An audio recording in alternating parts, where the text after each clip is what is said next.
Sais-tu pourquoi tant de personnes échouent à se reconstruire quand tout s'effondre autour d'elles?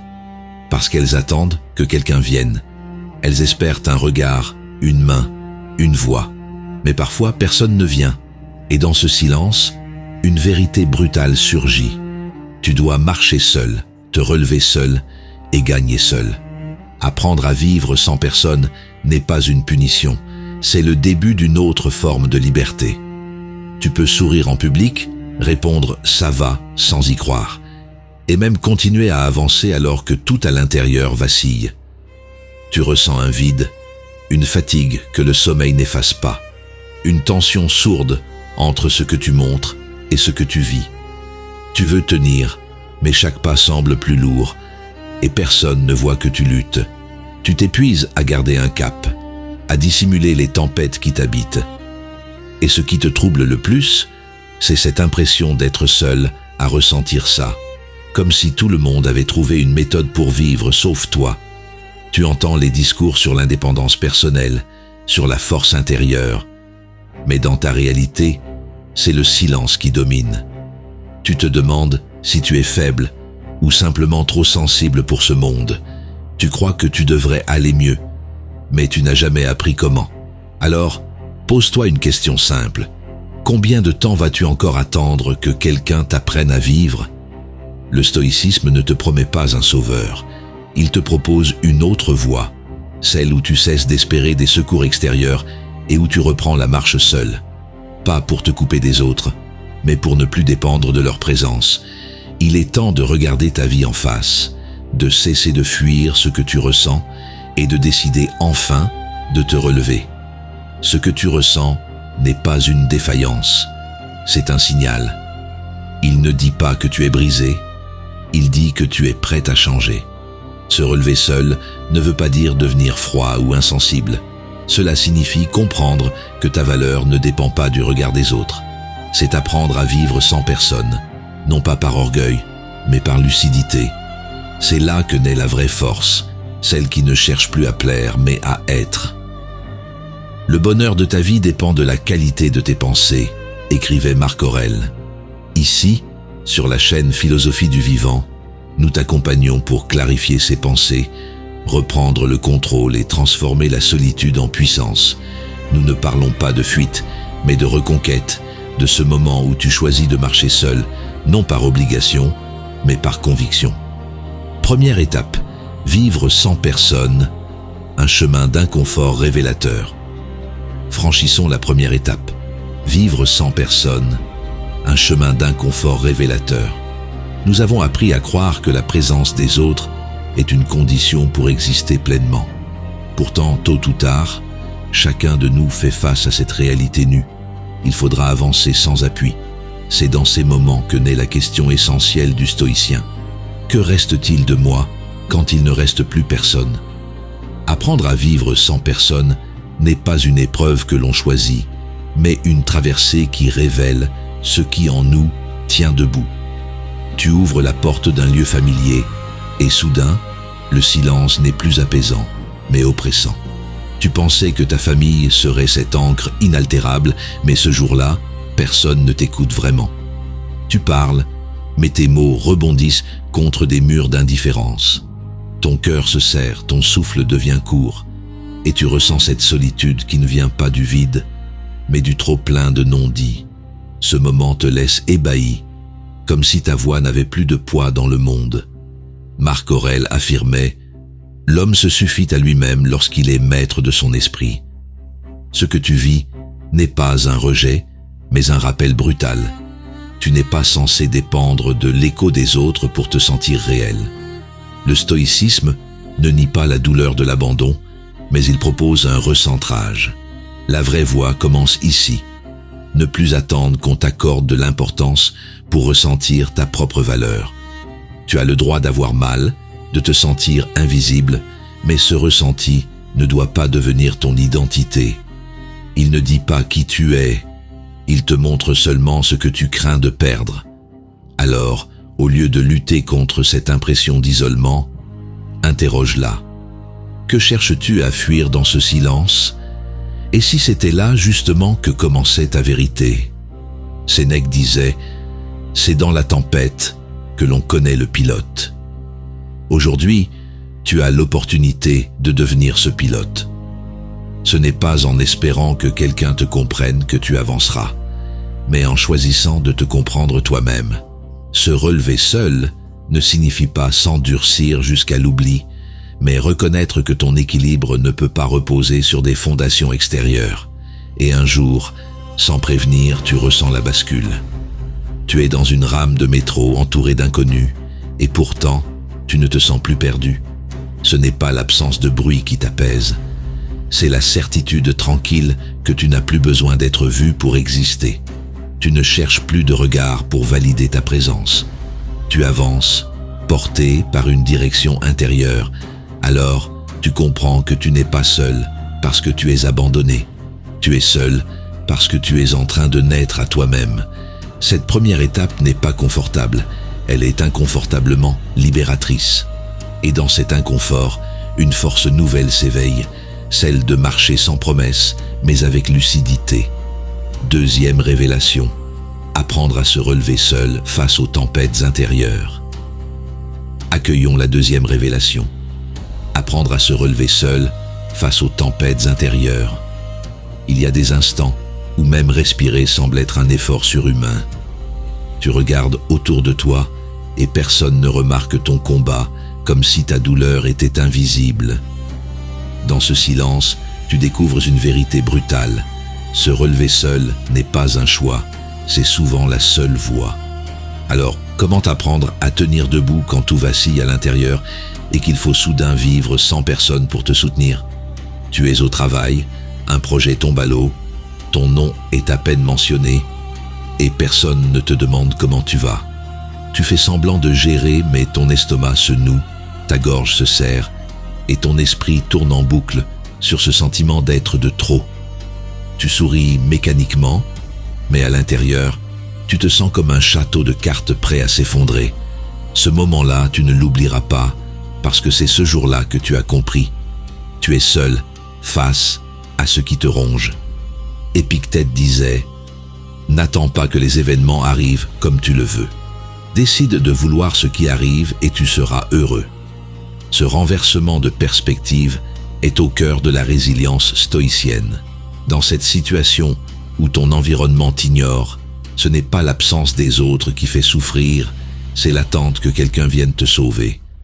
Le changement commence quand tu cesses de supplier les circonstances d'être favorables. Tu as le droit de ressentir cette fatigue, cette colère enfouie, ce doute qui t'envahit. Mais tu n'as pas l'obligation de t'y soumettre. Se redresser intérieurement, c'est ne plus attendre que l'extérieur t'offre la paix. Ce que tu vis est rude, mais il contient déjà la preuve que tu es capable de traverser, car tu es encore là. Sénèque affirmait « Celui qui est brave est libre ». Être courageux ici, ce n'est pas crier haut sa souffrance, c'est la regarder en face sans se fuir. La prochaine fois que tu sentiras le vide t'envahir, rappelle-toi que l'indépendance personnelle se construit dans ces instants-là. Mets-toi debout, redresse ton regard, et même si tu trembles, avance d'un pas ferme. C'est ainsi que tu commences à te relever.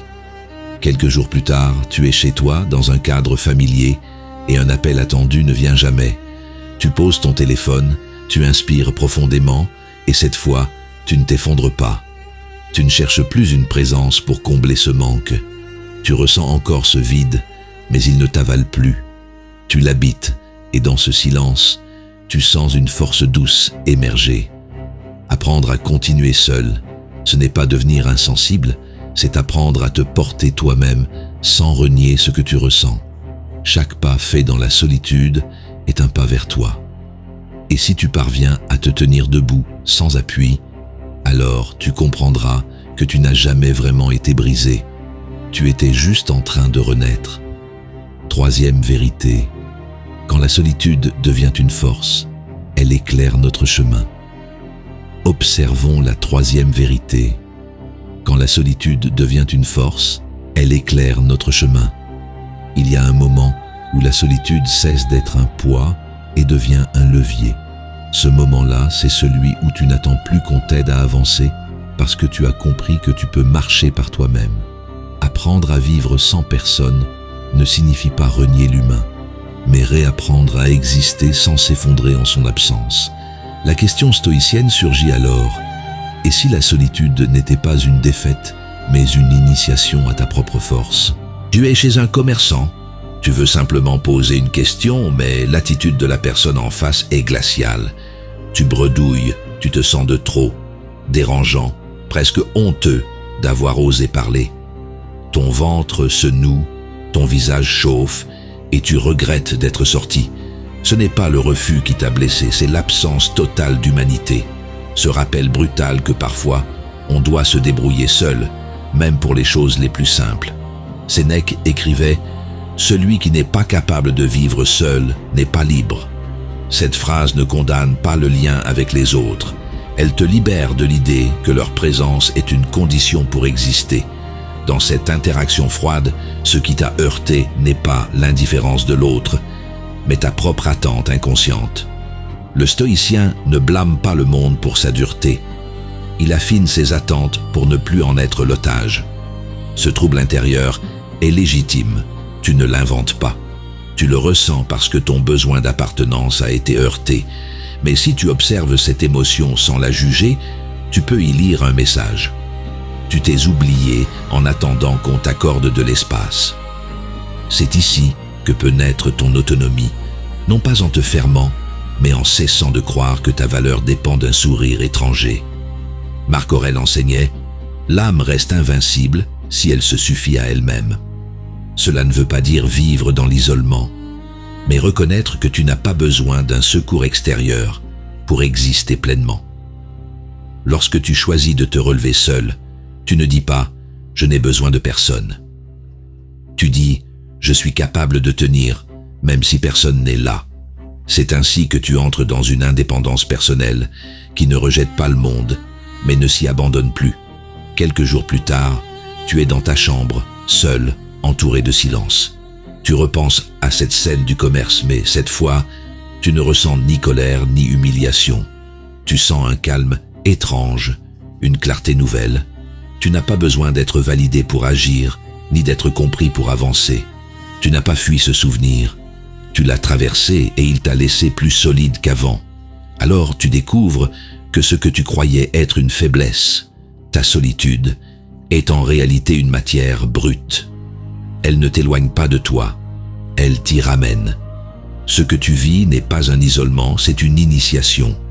C'est dans cette lumière austère que tu commences à briller, non pas malgré l'absence, mais grâce à elle. Et dans ce silence devenu fécond, tu entres doucement dans la prochaine étape du chemin. 4e, lumière. Gagner sa propre bataille, c'est redéfinir l'indépendance personnelle. Explorons la 4e lumière. Gagner sa propre bataille, c'est redéfinir l'indépendance personnelle. Il y a un moment dans chaque trajectoire où tu réalises que personne ne viendra réparer ce que tu ressens. Tu peux demander de l'aide, mais la reconstruction intérieure ne se délègue pas. C'est là qu'apparaît une vérité stoïcienne. Pour retrouver ta force, il faut parfois apprendre à se relever seul. Mais alors, que signifie véritablement remporter sa propre victoire quand on choisit de vivre sans personne? Tu es entre amis. Une discussion tourne mal, une remarque blessante fuse et tout le monde rit sauf toi. Tu souris pour ne pas casser l'ambiance, mais dans ton ventre, quelque chose se contracte. Tu te sens exclu, alors même que tu es au centre du cercle, comme si ta place n'était qu'un rôle à jouer. Ce n'est pas leur rire qui fait mal, c'est ta propre incapacité à t'affirmer dans ce moment précis. Épictète expliquait « L'homme libre, c'est celui qui peut vivre sans dépendre de ce qui ne dépend pas de lui. Ce que tu as ressenti dans ce cercle d'amis n'était pas de la faiblesse, mais l'écho d'une attente. Être reconnu, entendu, soutenu. Mais quand ce soutien ne vient pas, le stoïcien ne s'effondre pas. Il se recentre. Il comprend que la vraie victoire n'est pas dans la reconnaissance extérieure, mais dans la paix retrouvée à l'intérieur.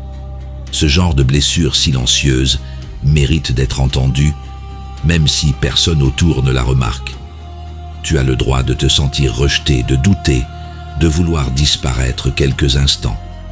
Mais ce malaise est aussi un signal.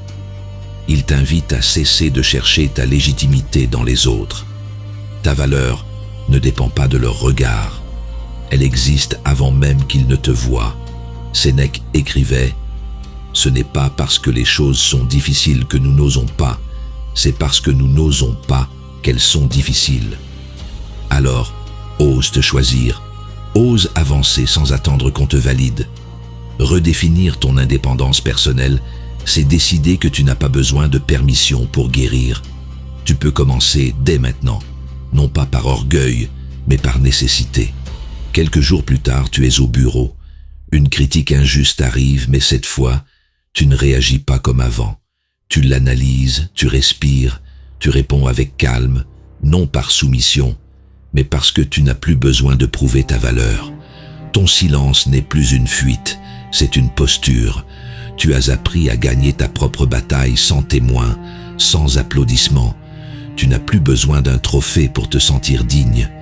Ton triomphe intérieur est discret mais profond. Tu avances sans bruit, mais avec solidité. Et dans cette marche paisible vers toi-même, tu découvres que la solitude n'est pas un vide, mais un espace où peut enfin éclore ta vraie force. Alors, quand tu sens que plus rien autour ne t'élève, rappelle-toi que tu peux encore t'élever toi-même. Être seul ne veut pas dire être perdu. Cela peut aussi signifier que tu es enfin libre d'avancer à ton rythme. La prochaine étape t'attend non comme une épreuve, mais comme une promesse, celle d'un soi plus aligné, plus serein, plus vrai. 5e clé, se libérer des attentes pour avancer vers soi-même. Lançons le mouvement de la 5e clé. Se libérer des attentes pour avancer vers soi-même. Attendre des autres qu'ils nous comprennent, nous soutiennent ou nous sauvent est une attente aussi humaine que douloureuse. Mais que faire lorsque ces attentes deviennent des chaînes qui freinent notre propre transformation? Apprendre à vivre sans personne n'est pas un rejet de l'autre, mais un retour vers soi, une forme d'indépendance personnelle qui ne se construit que dans la lucidité. Le stoïcien se demande alors comment avancer sans être prisonnier de ce que l'on espère des autres. Tu es dans les transports, entouré de visages fermés, et tu viens de vivre une journée où personne n'a répondu à tes messages. Tu regardes ton téléphone, tu rafraîchis l'écran encore et encore, comme si une réponse pouvait valider ton existence. Ton estomac se serre. Tu sens une crispation dans la poitrine, et malgré le monde autour, tu te sens cruellement seul. Ce n'est pas l'absence de mots qui fait mal, c'est la sensation que ta présence ne compte pour personne. Épictète expliquait « Celui qui attend que le monde le comble sera toujours déçu ». Cette phrase n'est pas une condamnation, mais une libération. Elle t'invite à observer ce qui en toi s'accroche à l'attente, la peur de ne pas être vu, le besoin d'être reconnu.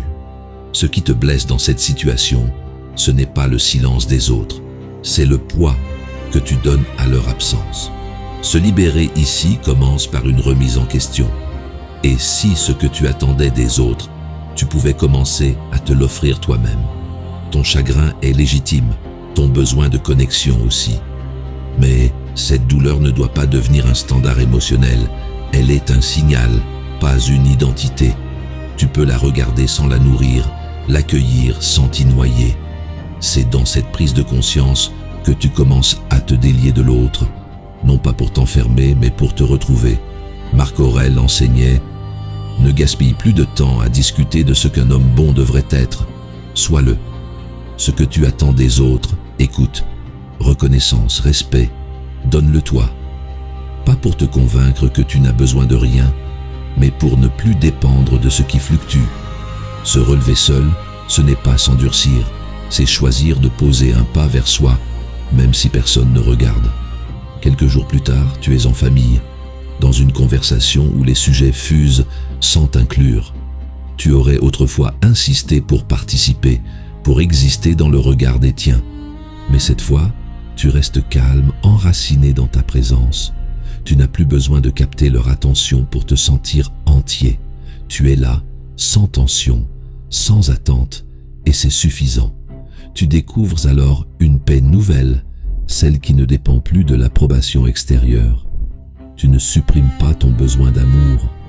Tu cesses simplement de le mendier, et dans cet espace libéré des attentes, tu redécouvres une version de toi plus sereine, plus stable. Tu ne marches plus pour être vu. Tu avances parce que c'est ton chemin. Ce n'est pas l'indifférence qui t'a libéré, c'est l'abandon de tes illusions. Là où tu attendais des réponses, tu as trouvé ta propre voie, et dans ce silence apaisé, tu sens poindre une vérité. Ton avancée ne dépend pas d'autrui. Elle dépend de ta capacité à te rencontrer. La prochaine clé t'attend, non comme un effort, mais comme une invitation, celle de transformer le vide en sagesse. 6e vertu. Quand la solitude se transforme en sagesse, elle ouvre les portes du cœur. Retrouvons la 6e vertu.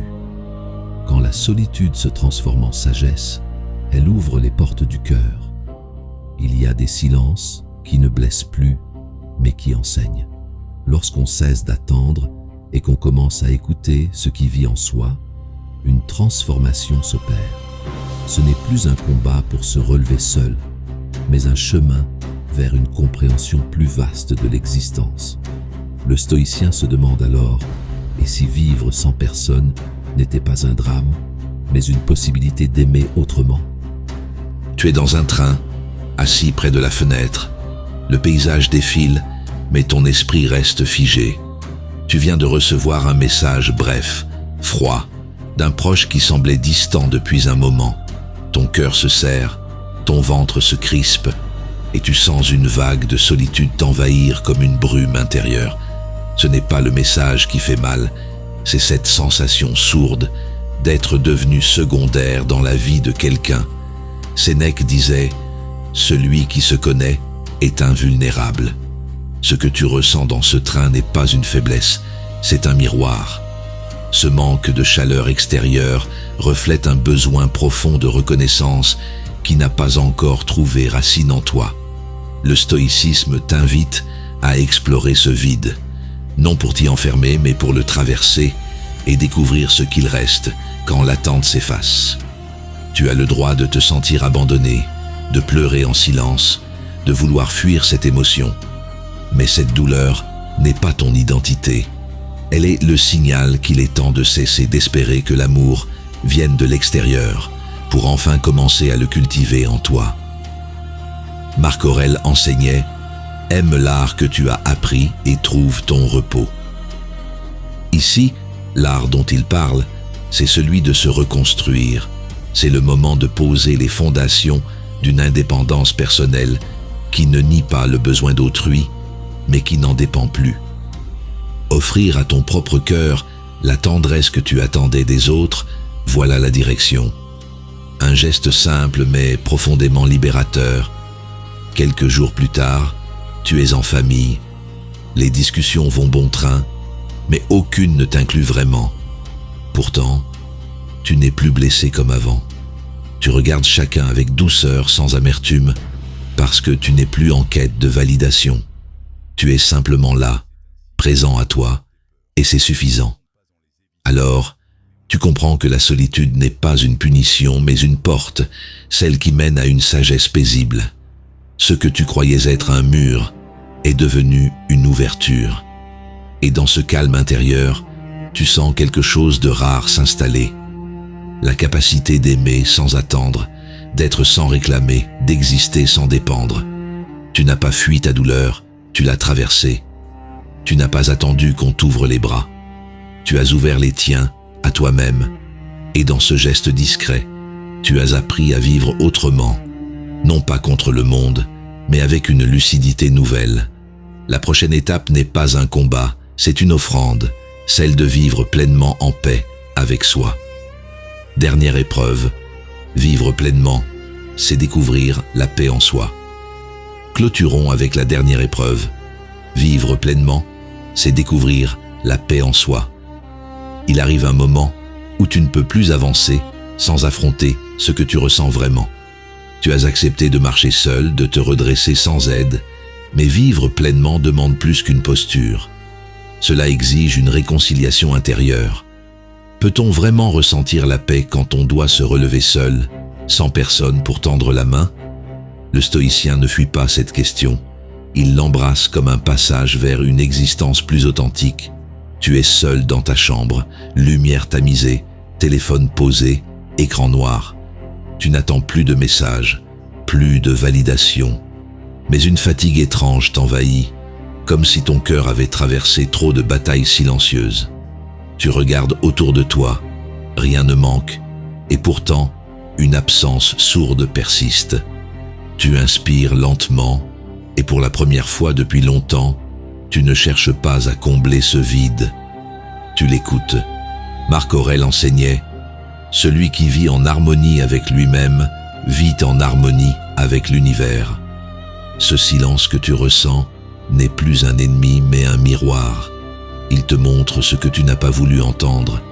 La paix ne surgira pas d'une main tendue, mais d'un consentement profond à être avec ce qui est. Tu ne combats plus le manque, tu le regardes en face, et dans ce face-à-face naît une forme de calme. Tu as le droit d'éprouver cette lassitude, ce besoin de repos qui ne vient pas du sommeil, mais du cœur. Tu n'as pas échoué parce que tu ressens encore cette solitude. Tu avances parce que tu ne la fuis plus. Il ne s'agit plus de vivre sans personne par nécessité, mais de choisir cette autonomie comme une voie vers l'alignement. Sénèque disait « Ce n'est pas la nature qui nous trouble, mais notre interprétation des choses. Vivre pleinement, ce n'est pas effacer les douleurs, c'est leur redonner un sens. Ce que tu traverses est réel, mais ce que tu en fais t'appartient. Se relever seul, c'est aussi se redéfinir sans l'ombre des attentes. Tu peux transformer cette épreuve en tremplin, non pour briller aux yeux du monde, mais pour ressentir enfin la cohérence intérieure. Quelques jours plus tard, tu es avec tes proches. Les conversations s'enchaînent, les rires fusent, mais tu ne cherches plus à tout comprendre ni à tout dire. Tu observes, tu participes, mais sans tension. Tu es là, dans ce moment, sans besoin de contrôler, et tu te rends compte d'une chose simple. Tu es en paix. Même si tout n'est pas parfait, tu n'attends plus que la vie t'apporte ce que tu croyais mériter. Tu l'habites pleinement, avec ses creux et ses sommets, avec la certitude tranquille d'avoir appris à te suffire. Tu ne vis plus dans la peur d'être seul, parce que tu sais désormais que tu ne l'es jamais vraiment quand tu es aligné avec toi-même. C'est ça, vivre pleinement. C'est ne plus chercher la complétude à l'extérieur. Alors, quand le monde redevient silencieux, ne te précipite plus à le remplir. Écoute ce silence comme une musique rare, un espace fertile. Tu n'as plus besoin de courir ni de prouver. Tu avances enraciné, lucide, et dans cette tranquillité nouvelle, tu découvres que la paix ne se cherche pas, elle se découvre en soi. Conclusion et appel à l'action. Tu as traversé l'épreuve avec lucidité. Tu as vu le voile tomber, celui des illusions qui te faisaient croire que pour avancer, il fallait être soutenu, entouré, approuvé. Tu t'es trouvé seul face à toi-même, et tu as compris que ce n'était pas une chute, mais un passage.